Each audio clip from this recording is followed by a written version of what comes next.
Hello everyone. आज हम एक सवाल ले रहे हैं क्लास 11 से। एक सरल लोलक का आवर्तकाल कैपिटल टी है का मान इसकी लंबाई एल पे, गुरुत्व त्वरण जी पे और द्रव्यमान एम पर निर्भर करता है। ठीक है, इन भौतिक राशियों में संबंध स्थापित करो। ये सवाल ऐसे भी पूछा जा सकता है और ऐसे भी पूछा जा सकता है कि सिद्ध करो कि सरल लोलक का आवर्तकाल उसके द्रव्यमान एम पर निर्भर नहीं करता। ऐसी जो राशियाँ दी हुई है इसके अंदर हमें फॉर्मूला डिराइव करना होता है और ये जो फॉर्मूला है हम बड़ी आसानी से विमीय विधि की सहायता से डिराइव कर सकते हैं। तो देखते हैं, यहाँ ऐसे सवालों में एक चीज़ ध्यान रखनी है कि जो भी कुछ अपने को दिया हुआ है वो एक भौतिक राशि होगी और ये एक भौतिक राशि बाकी अन्य भौतिक राशियों पर निर्भर कर रही होगी। तो यहाँ पे एक भौतिक राशि हमारे पास है जिसका नाम है आवर्तकाल। ठीक है, और बाकी अन्य भौतिक राशियाँ हैं जो है द्रव्यमान, लंबाई और गुरुत्व त्वरण। तो हम यहाँ पे करते हैं डायरेक्टली प्रोपोर्शनल टू द्रव्यमान, लंबाई और गुरुत्व त्वरण। पावर का हमें पता नहीं इसलिए हम ए बी सी लगा देते हैं। पावर का हमें पता नहीं है इसलिए हम ए बी सी लगा देते हैं। ठीक है,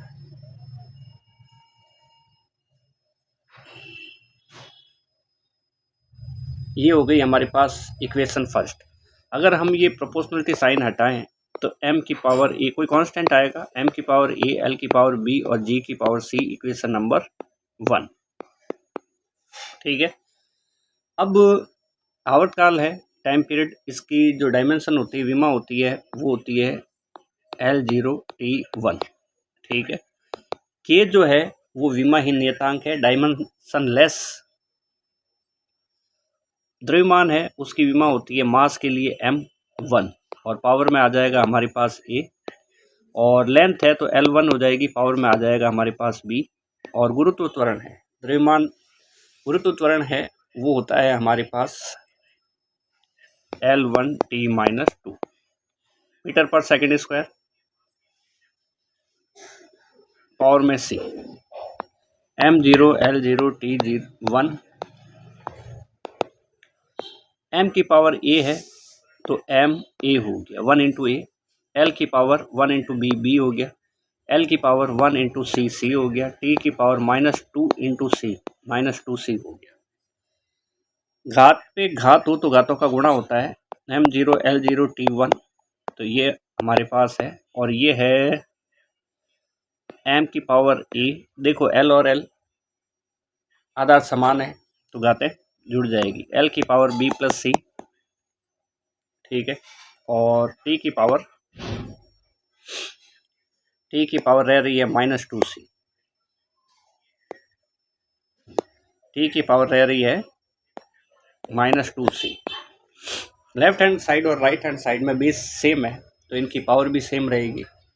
तो हम लिखते हैं घातों की तुलना से, घातों की तुलना से, घातों की तुलना से हमारे पास हो जाएगा a इक्वल टू 0।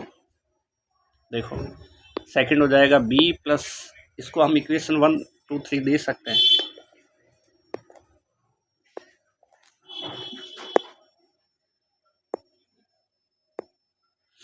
इसको हम इक्वेशन नंबर 2 दे देते हैं क्योंकि ये 1 दे दिया। b plus C equal to हमारे पास रहेगा, ये b प्लस सी है और पावर 0 तो 0 रह जाएगा, इक्वेशन नंबर 3 हो गया। और -2c है, इसकी पावर कितनी रह जाएगी, 1 रह जाएगी। -2c की पावर कितनी रह जाएगी, 1 रह जाएगी। -2c का वैल्यू 1 के बराबर होगा, इक्वेशन नंबर 4 है। तो 4 नंबर इक्वेशन से c इक्वल टू हो जाएगा -1/2, हाफ हो जाएगा माइनस का। तो इस तरह से हमारे पास क्या रहने वाला है, a की वैल्यू हमारे पास डायरेक्ट ही आ गई और c की वैल्यू हमारे पास डायरेक्ट आ गई। अब फाइंड करनी है b की वैल्यू, तो b इक्वेशन थर्ड से b प्लस c की वैल्यू रखेंगे -1/2 इक्वल टू 0। हम बात कर रहे हैं इक्वेशन थर्ड की, इसकी, और b -1/2 इक्वल टू 0 और b इक्वल टू प्लस का 1/2। तो यहाँ पे हम क्या देखते हैं, यहाँ पे हम देखते हैं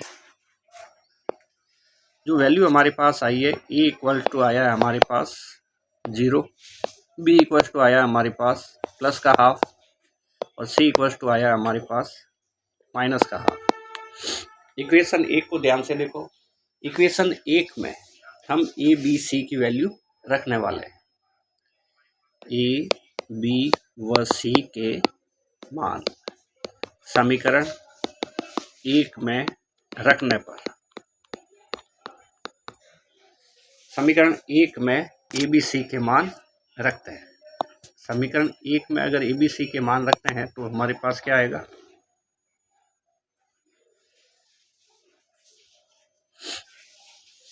समीकरण 1 को देखो, हमारे पास है क्या है, समीकरण 1 हमारे पास है टी इक्वल्स टू के एम एल और जी ए बी और सी।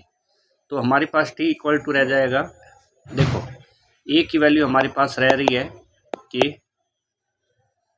ए की वैल्यू रह रही है 0, बी की वैल्यू रह रही है प्लस का हाफ और सी की वैल्यू रह रही है माइनस का हाफ। तो देखें कि एम की पावर 0 और एल की पावर 1/2, जी की पावर -1/2 है, इसलिए जी को नीचे लिख देते हैं, पावर नीचे की और पॉजिटिव हो जाएगी। नेक्स्ट टी इक्वल टू के, एम की पावर 0 की वैल्यू 1 हो जाएगी। किसी भी संख्या की, किसी भी राशि की पावर 0 होती है तो उसका वैल्यू कितना हो जाता है, 1 हो जाता है।